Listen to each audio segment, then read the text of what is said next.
শুধু ঘুষ আর অবিচার, অন্যায় আর বেবিচার, নারী ধর্ষণ, মানুষ খুনে, কাঁদছে বিশ্বের এ জমিন।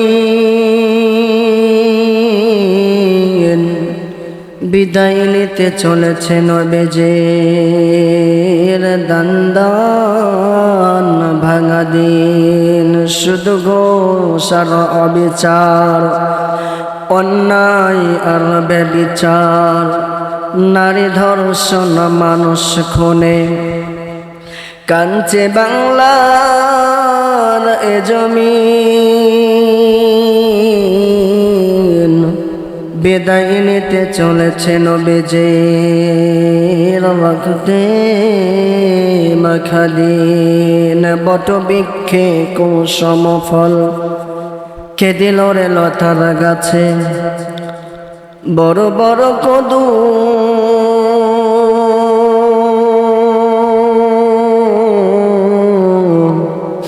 কারিয়া দেশে মৌমাছিরা মৌচাকে দেয় মধু। মরিচ গাছে কে দিল রে মরিচ এত ঝাল।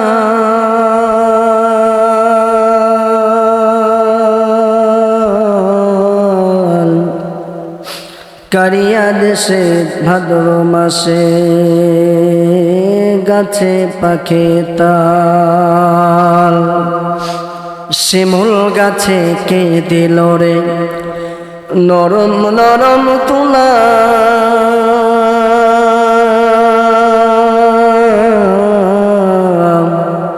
কারিয়া দেশে চৈত্র মাসে জমিন মাঝে ধুলা। মাঠ ভরা ওই কে দিল রে শস্য ফুরান। নদীর বুকে কে দিল রে কল কল তান। চিন্তা করে দেখো রে মানুষ, সবই আমার আল্লাহ তাআলার দান। বাজান রে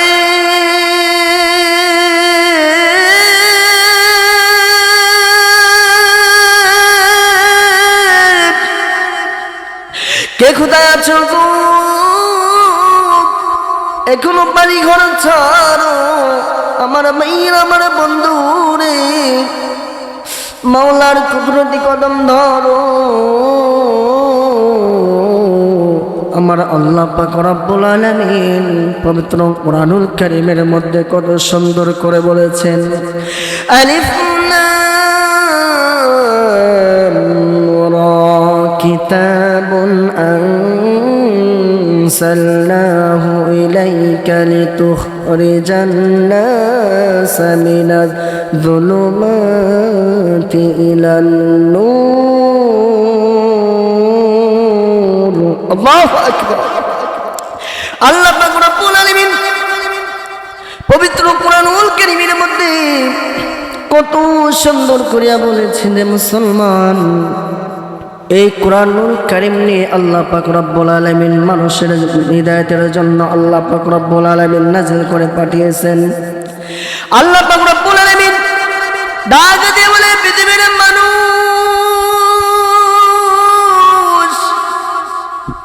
আল্লাহ পাক রব্বুল আলামিন মানুষদেরকে ডাক দিয়ে বলে, রে মানুষ, আল্লাহ পাক রব্বুল আলামিনের কুদরতি কদম ধরিয়া কান্নাকাটি করো। হে মানুষ, যে সমস্ত মানুষেরা গুনাহের কারণে নিজের কলবকে অন্ধকার জগতে নিয়ে গেছো, আল্লাহ পাক ডাক দিয়ে বলেন, হে মানুষ, গুনাহ করতে করতে তোমার কলবটি কালো হয়ে গেছে।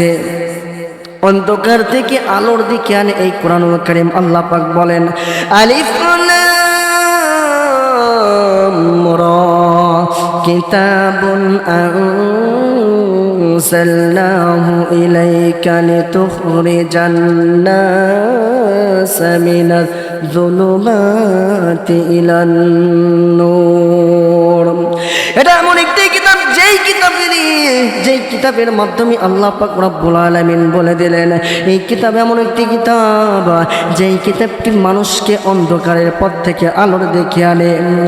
আল্লাহ পাক রব্বুল আলামিন কেমন করে আলোর দিকে আনে রে মুসলমান? হযরত ওমর রাদিয়াল্লাহু তাআলা আনহুর কথা একটি ইতিহাস বলে যায় রে মুসলমান। হে মুসলমান, হযরত ওমর রাদিয়াল্লাহু তাআলা আনহু এখনো মুসলমান হন নাই। হযরত ওমর এখনো মুসলমান হন নাই। আবু জাহিল রাসূল করিম সাল্লাল্লাহু আলাইহি ওয়াসাল্লামকে হত্যা করার জন্য পরামর্শ করতেছে কাফেরদেরকে নিয়ে। আবু জাহেল রাসূল করিম সাল্লাল্লাহু আলাইহি ওয়াসাল্লামকে হত্যা করার জন্য পরামর্শ করতেছে কাফেরদের বড় বড় লিডারদেরকে নিয়ে। ঠিক এগ্রিমেন্ট টাইমে হযরত ওমর রাদিয়াল্লাহু তাআলা আনহু ওই মজলিসে উপস্থিত হন। হে মুসলমান, আবু জাহেল ডাক দিয়ে বলতেছেন মুহাম্মাদেরকে হত্যা করতে হবে। এই মুহাম্মাদকে যদি হত্যা না করা হয় তাহলে তারা আমাদের বাপদাদার মুখে চুনকালি মেখে দেবে। এই জন্য মুহাম্মাদকে হত্যা করতে হবে।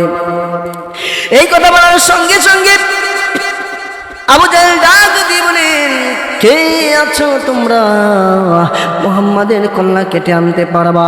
যে মুহাম্মাদের কল্লা কেটে আনতে পারবে তাকে আমি 100 লাল উট পুরস্কার দেব। 100 লাল উট পুরস্কার দিবে। দেখেন এই কোরআন যে মানুষদেরকে অন্ধকারের পথ থেকে আলোর দিকে আনে, সেটার বাস্তব ইতিহাস বলতেছে রে মুসলমান। হযরত ওমর রাদিয়াল্লাহু তাআলা আনহু তো অন্ধকারের মধ্যে ডুবেছিলেন, সে কিভাবে এই আলোর দিকে আসলেন?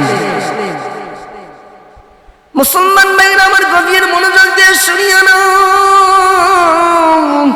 নিষ্ঠুর আবু জাহিল পরামর্শ করতেছেন আর ডাক দিয়ে বলতেছেন, এখন এই আব্দুল্লাহর পোলা মুহাম্মদকে হত্যা করতে হবে। কে আসো রে? যে হত্যা করতে পারবে, যে মুহাম্মাদের কল্লাটা আমার কাছে আনতে পারবে, তাকে আমি 100 লাল উট পুরস্কার দেব। এই লাল উট পুরস্কার দেওয়ার কথা বলার সঙ্গে সঙ্গে হযরত ওমর রাদিয়াল্লাহু তাআলা আনহু ডাক দিয়ে বললেন, হ্যাঁ আমি পারবো, আমি মুহাম্মাদের কল্লা কেটে আনতে পারবো আমি। এই কথা বলার সঙ্গে সঙ্গে হযরত ওমর ডাক দিয়ে বললেন, আবু জাহিল তুমি যে বললা 100 লাল উট পুরস্কার দিবা, তোমার জবান ঠিক থাকবে তো? তোমার জবান ঠিক থাকবে তো? কারণ আবু জাহেল সকালে এক কথা বলে, বিকালে আর এক কথা বলে। আজকে আবু জাহেল মার্কায় জবানওয়ালা মানুষ আমাদের দুনিয়ার জমিনে অনেক ঘোরাঘুরি করতেছে। ওমর রাদিয়াল্লাহু তাআলা আনহু ডাক দিয়ে বলতেছেন, হে আবু জাহেল তোমার জবান ঠিক থাকবে তো? আবু জাহেল ডাক দিয়ে বলে, ওমর হ্যাঁ আমার জবান ঠিক থাকবে, কিন্তু ওমর তোমার কয়দিন সময় লাগবে তুমি বলো। আবু জাহেল এই কথা বলার সঙ্গে সঙ্গে হযরত ওমর ডাক দিয়ে বলেন, হে আবু জাহেল আমার 3 দিন সময় লাগবে। এই কথা বলার সঙ্গে সঙ্গে হযরত ওমর রাদিয়াল্লাহু তাআলা আনহু 3 দিনের সময় নিয়ে বাড়ির দিকে রওনা, বাড়িতে চলে যায়। হযরত ওমর বাড়িতে যাওয়ার পর তার বিবিকে ডাক দিয়ে বলে, বিবি রে, বিবি আমার তরবারি কয়টা তরবারি আমার কোথায় আছে? বিবি এই তরবারির মধ্য থেকে সব থেকে বড় তরবারিটা আমার কাছে নিয়ে আসো।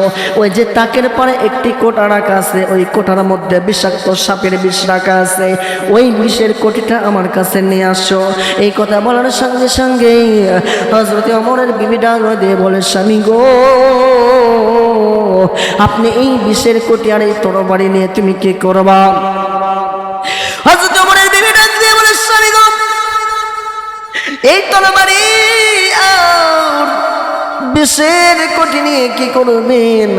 এই কথা বলার সঙ্গে সঙ্গে হযরতে ওমর ডাক দিয়ে বলে, বিবি রে, আবু জাহেলের সাথে চুক্তি হয়েছে, আব্দুল্লাহর পোলা মুহাম্মাদের কল্লা কেটে আনতে পারলে আমাকে 100 লাল উট পুরস্কার দিবে। যেই আব্দুল্লাহর পোলা মুহাম্মাদকে হত্যা করার কথা হযরতে ওমরের বিবি শুনলেন, হযরতে ওমরের বিবি ডাক দিয়ে বলে, হায় রে আমার স্বামী কি কত বড় অন্যায় করতে যাচ্ছে। ওমরের বিবি ডাক দিয়ে বলে, স্বামী গো, আব্দুল্লাহর পোলা মুহাম্মাদকে কি জন্য হত্যা করতে হবে? ও স্বামী আমার, না না না, আপনি এই দায়িত্ব নেন না।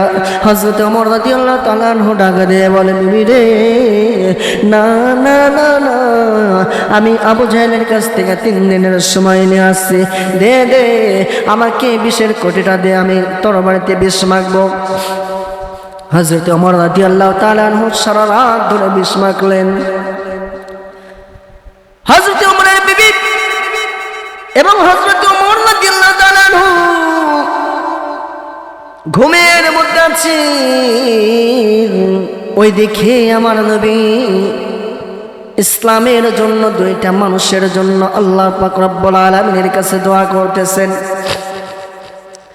আমার নবী আল্লাহ পাক রব্বুল আলামিনের কাছে ডাক দিয়ে বলেন, মালিক, ও দয়ার আল্লাহ, আমি 2টা মানুষের জন্য দোয়া করি রে মালিক, এই 2 জনের মধ্য থেকে যে কোনো একজনকে যদি তুমি ইসলামের জন্য কবুল করো, তাহলে আমার দ্বীনের দাওয়াত দেয়া আমার জন্য সহজ হয়ে যায়। ওইদিকে আমার নবী দোয়া করতেছেন। 1 নম্বরে আবু জাহেল, 2 নম্বরে খাত্তাবের পোলা হযরত ওমর রাদিয়াল্লাহু তাআলা আনহুর জন্য দোয়া করতেছেন। আল্লাহ পাক রব্বুল আলামিনের কাছে নবীজি ডাক দিয়ে বলে, মালিক, এই 2 জনের মধ্য থেকে যদি একজনকে আপনি ইসলামের জন্য কবুল করেন, তাহলে আমার দ্বীনের দাওয়াত দেওয়া আমার জন্য সহজ হয়ে যায়। আমার নবী যখন এইভাবে দোয়া করেন, ওইদিকে আল্লাহ পাক রব্বুল আলামিন জিবরাইলকে ডাক দিয়ে বলে, জিবরাইল, যাও যাও যাও, আমার নবীর কাছে গিয়ে বলো, আমি খাত্তাবের পোলা হযরতে ওমরকে আমি কবুল করেছি। সুবহানাল্লাহ। খাত্তাবের পোলা হযরতে ওমর রাদিয়াল্লাহু তাআলা আনহুকে আল্লাহ পাক রব্বুল আলামিন দ্বীনের জন্য কবুল করছেন। আমার নবী তো এই কথা শুনে আলহামদুলিল্লাহ, আলহামদুলিল্লাহ, শুকরিয়া আদায় করতেছেন। ওইদিকে ওমরের বিবি ঘুমের মধ্যে আছেন। এখন ইসলামের মধ্যে পরিপূর্ণভাবে প্রবেশ করতে হলে একটু সুন্দরভাবে আসতে হয়। হযরতে ওমরের চুলগুলো ছিল বড় বড়, লম্বা বড় বড় চুল ছিল, চুলের সাইজ ভালো ছিল না। আল্লাহ পাক রব্বুল আলামিন কুদরতি কেসিকে ডাক দিয়ে বলেন, হে কুদরতি কেসি, তুমি যাও যাও যাও, আমি যত হযরতে ওমরকে দ্বীনের জন্য ইসলামের জন্য কবুল করে নিয়েছি, হে কুদরতি কেসি, তুমি যাও, হযরতে ওমরের চুলগুলো এলোমেলো হয়ে আছে, তুমি সুন্দর করে সাইজ করে দিয়ে আসো। সুবহানাল্লাহ। আল্লাহ পাক রব্বুল আলামিন কুদরতি কেসিকে হুকুম দেওয়ার সঙ্গে সঙ্গে কুদরতি কেসি গিয়ে হযরতে ওমরের চুলগুলো সুন্দর করে সাইজ করে দিয়ে আসছে। এখন যাদের চুল বড়, তারা ঘুম থেকে ওঠার পরে একটা স্টাইল নেই।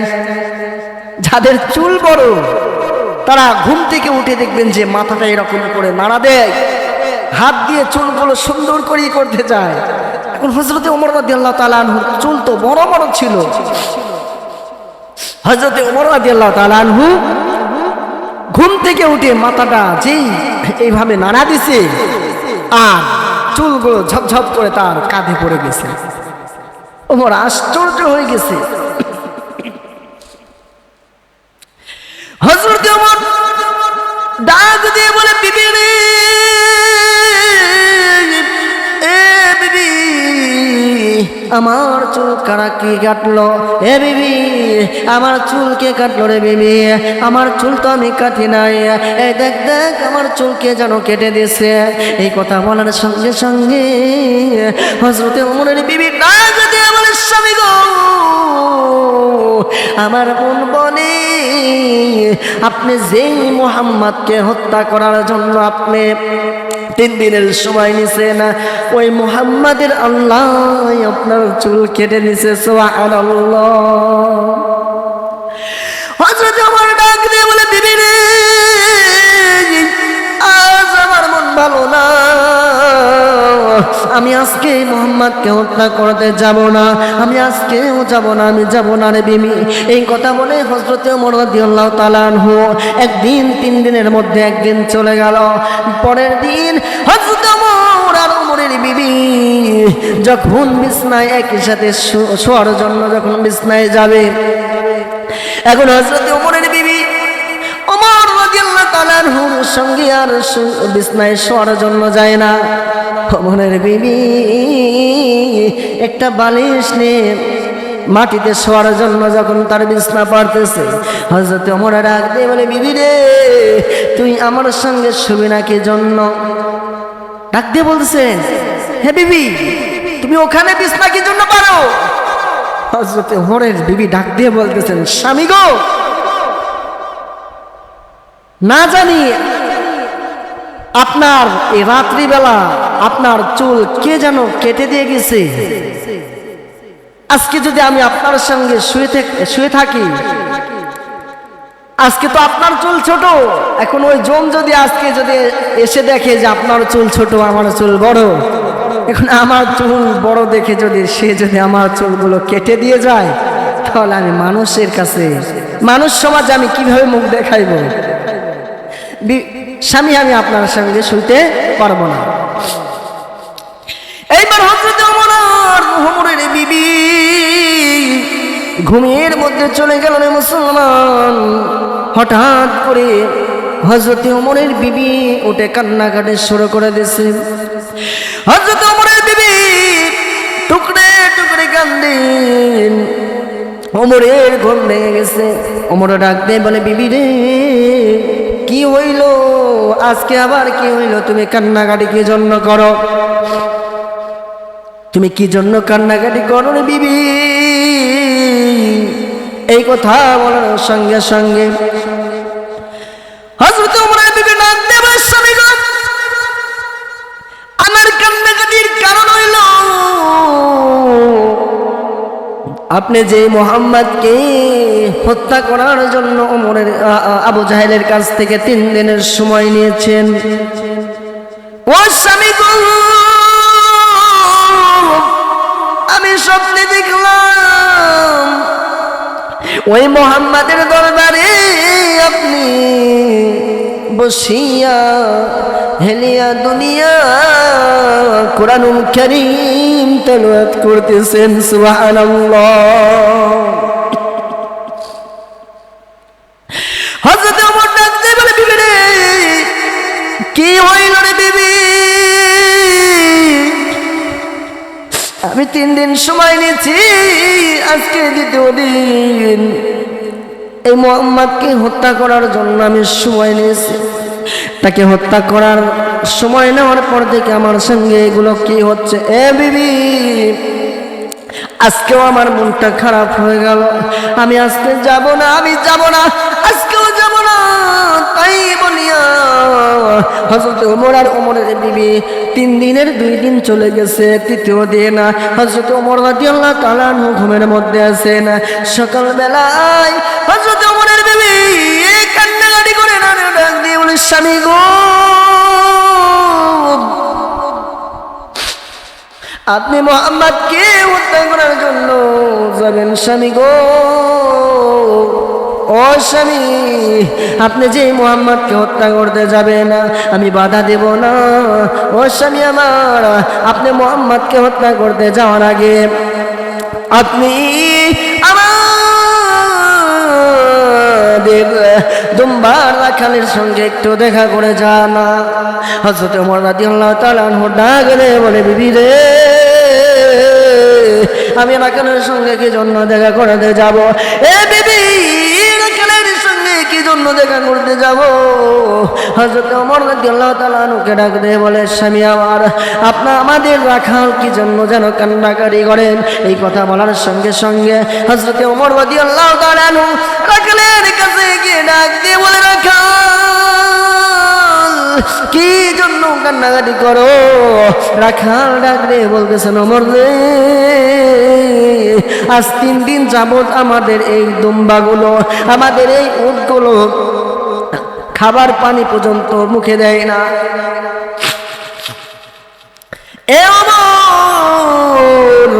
আজকে 3 দিন হইল আমাদের এই দুম্বাগুলো একটু ঘাস পানি কিচ্ছু খায় না। ওমর রাদিয়াল্লাহু তাআলা আনহু ডাক দিয়ে বলেন, রাখাল রে, দে দে আমার হাতে একটু খাবার দে, আমি দেখি ধরে খাওয়াই। এই কথা বলার সঙ্গে সঙ্গে হযরত ওমর উটের মুখে, ডান দিক থেকে উটের মুখে খানা ধরে, ওর বাম দিকে মুখটা ফেরায় নেয়। বাম দিকে যখন খাবার ধরে, ডান দিকে মুখটা ফেরায় নেয়, আর উটের চোখ দিয়ে পানি টপ টপ টপ টপ করে পড়ে। এমন যেন মালিকদের ডাক দিয়ে বলতেছিল, মালিক, এমন হয়েছে। উট মালিকরে ডাকার চেষ্টা করতেছে আর মনে মনে বলতেছে, মালিক, আমার জবান খুলে দাও, আমি ওমরকে বলে দিই, ওমর, এমন একজনকে তুমি হত্যা করার জন্য সময় নিয়েছো। ওমর রে, আমি না খেয়ে মারা যাব, তবুও তোর মতো খুনের হাত থেকে আমি খানা খাইব না। আরে মানুষ উট হয়ে, পশু হয়ে আমার নবীকে চিনলো, আজ মানুষ হয়ে নবীকে চিনলাম না।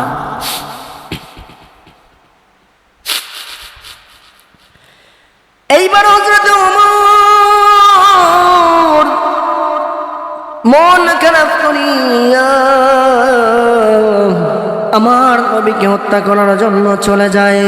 পথিমধ্যে তার বন্ধু হযরতে নাইমের সঙ্গে দেখা হয়ে যায়। হযরতে নাইমের সঙ্গে দেখা হওয়ার সঙ্গে সঙ্গে নাইম ডাক দিয়ে বলে, ভাই ওমর, তুমি কোথায় যাও, কোথায় যাও? এই কথা বলার সঙ্গে সঙ্গে হযরতে ওমর রাদিয়াল্লাহু তাআলা আনহু ডাক দিয়ে বলেন, ভাই নাইম, আব্দুল্লাহর পোলা মুহাম্মদকে হত্যা করার জন্য যাই। এই কথা বলার সঙ্গে সঙ্গে হযরত নাইম ডাক দিয়ে বলে, ওমর রে, তুমি যে আব্দুল্লাহর পোলা মুহাম্মদকে হত্যা করার জন্য যাও, আব্দুল্লাহর পোলা মুহাম্মদকে তোমার রক্তের কোনো আত্মীয় লাগে? কয়, না না, সে আমার রক্তের কোনো আত্মীয় লাগে না। তাহলে তুমি তাকে কেন হত্যা করতে যাচ্ছ? হযরত ওমর রাদিয়াল্লাহু তাআলা আনহু ডাক দিয়ে বলে, ভাই নাইম, এই মুহাম্মদ আমাদের বাপদাদার বিরুদ্ধে কথা বলে, আমাদের বাপদাদার মুখে চুনকালি মাখছে, এই জন্য মুহাম্মদকে হত্যা করতে যায়। হযরত নাইম ডাক দিয়ে বলে, ভাই ওমর, মুহাম্মদ তো তোমার রক্তের কোনো আত্মীয় লাগে না, সেই মুহাম্মদকে তুমি হত্যা করতে যাচ্ছ।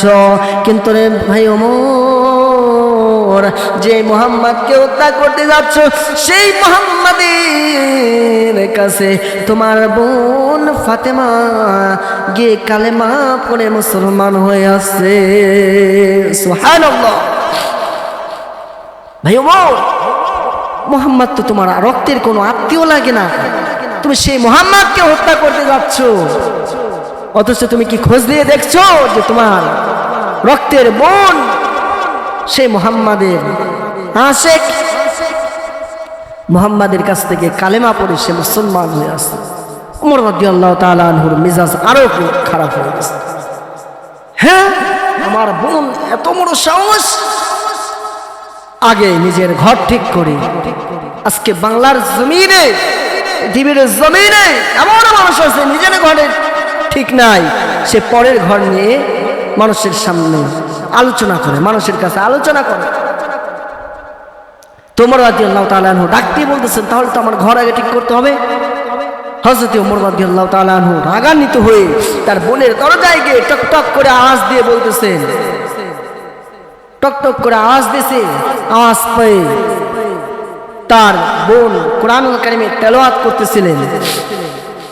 তার বোন এবং তার ভগ্নিপতি কোরআনুল কারীমের তেলাওয়াত করতেছে।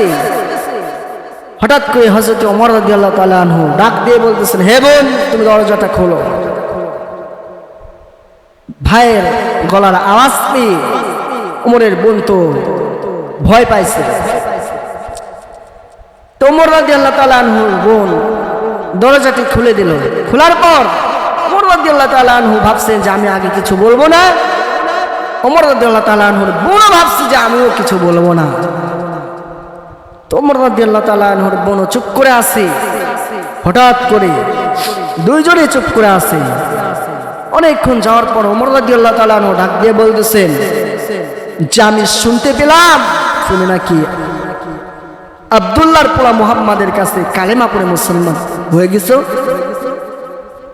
বোন ডাক দিয়ে বলতেছেন, হ্যাঁ, তুমি যা শুনছো সঠিক শুনছো। ওমর রাদিয়াল্লাহু তাআলা আনহু ডাক দিয়ে বলতেছিলেন, তুমি মুসলমান হয়েছো, কিন্তু আমি ওমর এটা মানতে পারবো না, তুমি এখনই কালেমা ছেড়ে দাও। এই কথা বলার সঙ্গে সঙ্গে হযরত ওমরের বোন ডাক দিয়ে বলে, ভাইজান, আমি এই কালেমা, যে কালেমা একবার আমি পড়ছি, এই কালেমা আমি ছাড়ব না। এই কথা বলার সঙ্গে সঙ্গে হযরত ওমর ডাক দিয়ে বলে, বোন, তুমি এই কালেমা ছাড়বে না, কিন্তু আমি এটা মানব না। এই কথা বলার সঙ্গে সঙ্গে হযরত ওমর রাদিয়াল্লাহু তাআলা আনহু চাবুক দিয়ে তাকে আঘাতের পর আঘাত। এক পর্যায়ে হযরত ওমরের বোন ডাক দিয়ে বলে, ভাইজান, আমাকে এমন কষ্ট দিয়ে মারার দরকার নাই। ও ভাই, ওই যে তোমার কোমরে তরবারি দেখা যায়, এই যে তরবারি দেখা যায়, এই তরবারিটা দিয়ে আমার দেহ থেকে আমার কল্লাটা আলাদা করে দাও। এই কথা বলার সঙ্গে সঙ্গে ওমরের কলিজায় হিট লাগছে, ওমরের কলিজায় গিয়ে কথাটা লাগছে। ওমর ডাকতে বলে, বোন, তুমি কোন কালেমা পড়ছো? যে কালেমার জন্য তুমি তোমার নিজের জীবনটা দেওয়ার জন্য তুমি প্রস্তুত, তাও তুমি কালেমা ছাড়বা না। হে বোন, আমি দরজার ওপাশ থেকে শুনলাম তুমি কি যেন তেলাওয়াত করতেছিলা। তুমি কি যেন তেলাওয়াত করতেছিলা, সেটা কই? আমাকে একটু, তুমি আমাকে ওই কোরআনুল কারীমটা দাও, আমি তেলাওয়াত করব। হযরত ওমর রাদিয়াল্লাহু তাআলা আনহুর বোন এই কথা শোনার সঙ্গে সঙ্গে ওমরের বোন ডাক দিয়ে বলে, ভাইজান, তুমি নাপাক, তোমাকে আগে পাক পবিত্র হতে হবে, তারপরে তোমাকে এই কোরআনুল কারীমের তেলাওয়াত করতে হবে। কোরআনুল কারীমের তেলাওয়াত করতে হবে। এখন হযরত ওমরের বোন ডাক দিয়ে বলতেছেন, ভাই, তোমাকে আগে পাক পবিত্র হতে হবে, তারপরে তুমি কোরআনুল কারীমের তেলাওয়াত। মান আসলে এই কোরআনুল কারীম এটা এমন একটি কিতাব, যে কিতাবটি অন্ধকারের পথ থেকে মানুষকে আলোর দিকে আনে। হযরত ওমর রাদিয়াল্লাহু তাআলা আনহু অন্ধকারের ছিলেন, আলোর দিকে আনলেন কি? কোরআনুল কারীম। এই কোরআনুল কারীম আসুন, এখনো সময় আছে, এখনো সময় আছে, ফিরে আসুন। অন্ধকারের পথে আছেন, আলোর দিকে আসুন। আল্লাহ পাক রব্বুল আলামিন আমাদের সবাইকে এই কোরআনের ছায়াতলে কোরআনের জীবন সিটিং ফিটিং করার তৌফিক দান করুক। সকলে বলে আমিন।